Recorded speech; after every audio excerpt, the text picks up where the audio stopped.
We're going to try to do a real quick demonstration looking at something like this. Now I'm going to simplify this painting for the purpose of doing a scene with shallow river water.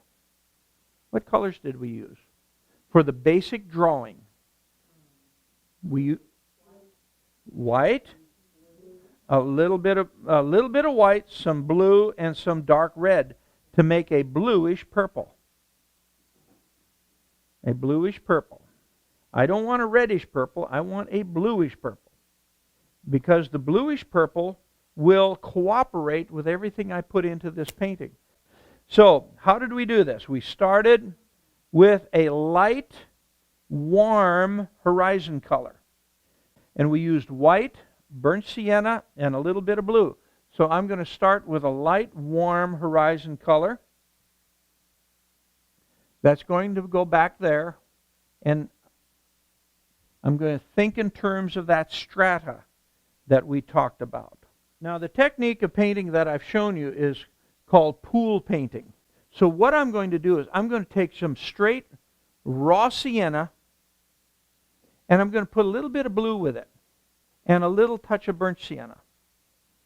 And I'm going to put a stain. That's a little bit too green. I'm going to break it up a little bit more with raw sienna. And this is going to be kind of a generic color. Take a little bit of burnt sienna. A generic color for the bottom of my stream. In a situation like this, we are going to attempt to paint the bottom of the stream the color of wet rocks under the water and what's being reflected off the top of the water. So I'm going to use a little bit of orange here in a couple places. So I'm just putting in that base color like. Now I'm going to go back and remember what we did with the sky yesterday? We went back and softened all our edges in the sky with a vertical stroke. I softened my sky here with a vertical stroke. I'm going to have some accidental variations of color. When I do this, I'm going to want to put a little suggestion of this in the water. Now I got it a little bit darker here, a little darker. Then it got darker still. That wet base of the riverbed is automatically blending with some of my reflections.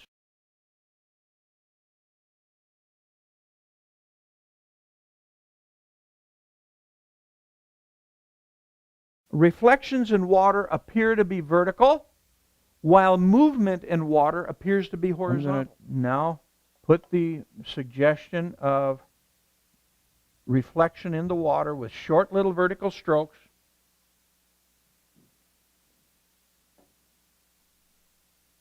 Now let's suggest some rock. What's the easiest recipe for a natural gray or a natural rock?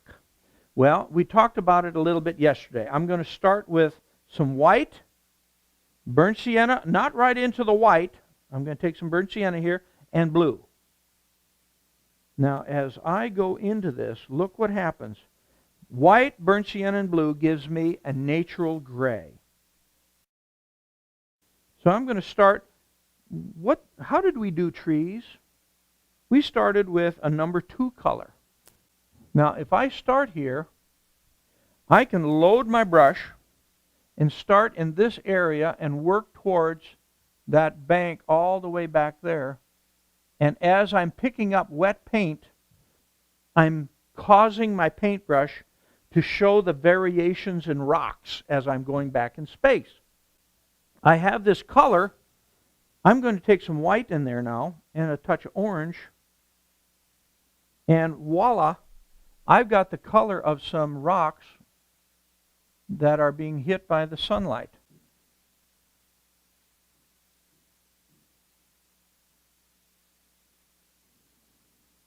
Now, as I go back in space, I can kind of darken and cool them a little bit. And then I'm going to soften some of my edges here. There's rocks back in space. Now, there's rocks in the river.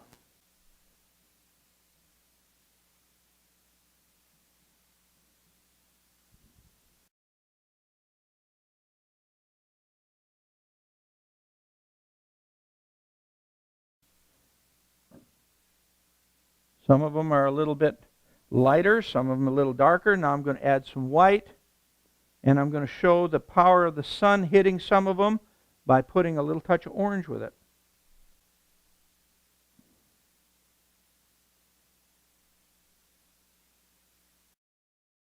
We want to be careful not to have too many rocks that are about the same size. We want some variations. Now, I've got my number 2 and my number 1s there now. What I need to do is I need to put some number 3s in my rock. So I'm going to take some burnt sienna and blue, and I'm going to go in here and I'm going to get some number 3 colors, and maybe a little touch of that cool red. I want to get some shadows in my rocks now. I actually can start to almost see some reflection of rocks in the water with a short vertical stroke right here in the front. They're back there in the trees. So I need very, very little definition of these guys. Just a little bit.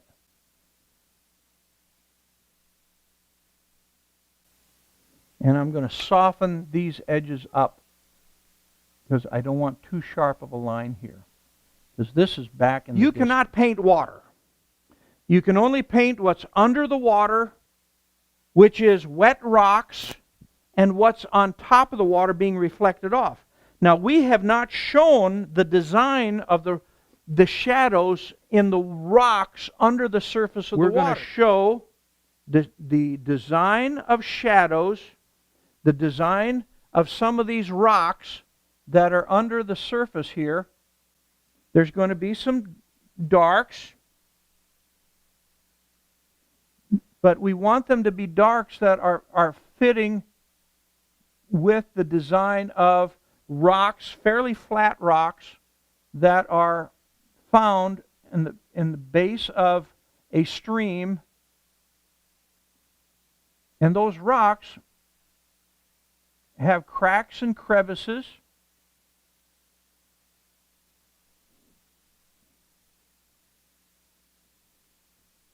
They have cracks and crevices that we're aware of.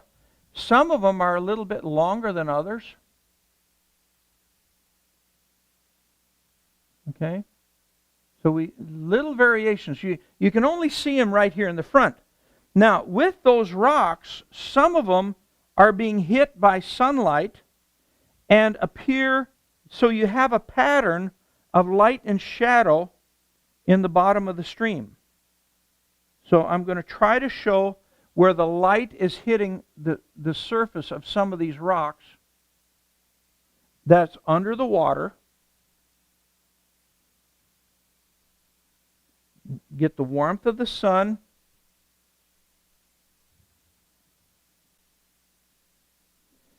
And sometimes you might get a little bit of a reddish hue that's off to the side a little bit more of some of these rocks that are under the surface. And I like to put a little bit more intense just in a couple of spots.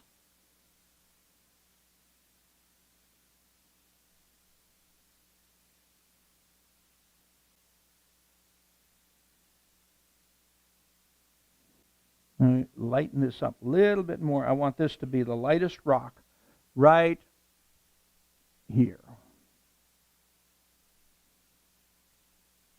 Now, we don't have to obsess over too many of these colors being repeated in the water. You know, we've got enough going on now. Basically, all we have to do now is put a couple of tweaks of some real light hitting a few of these rocks. I am now showing the transparent nature of water. The reflections bouncing off, and I'm seeing the bottom of the stream. Now, I can see the bottom of the stream here, but I can't see it so well way back here, so why bother? So what color is my sky? My sky is white with a little touch of burnt sienna and blue. I'm going to start with a real light sky color and watch what happens as we start to show the motion in the water. Reflections are vertical and movement is horizontal. So I'm going to start with real light back here. That's the real light sky that's up there.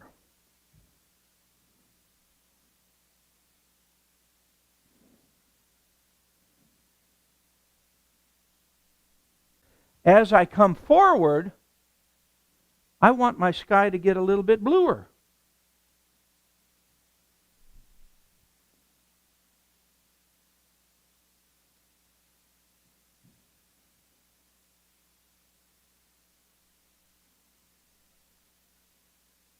I'm coming forward. I'm going to get a little bluer. Now,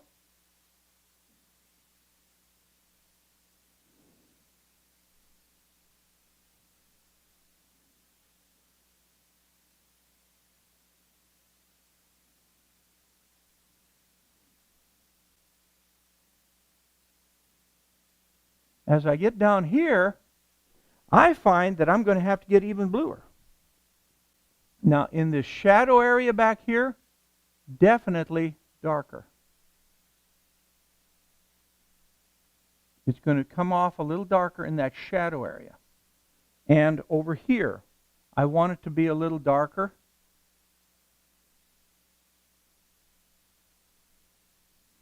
But here, right in this white water area, or this transparent area, I'm going to go back to a lighter color.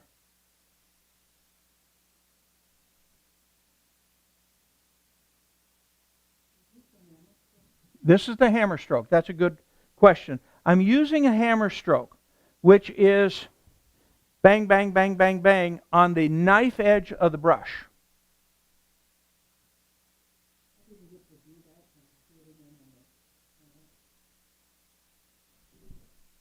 I'm going to take that, and it's bang, bang, bang, bang, as I go with and against the bristle of the brush. Now I'm going to put a lighter one right in here. You got room for a little bit of reflection. Sometimes there's a little bit of what I would call a touch of white water going around a rock. So I'm going to take a little bit of white water, but I don't want it to be warm. I want it to be a little bit of a gray. A very light but cool gray. And so I'm going to suggest a little white water here.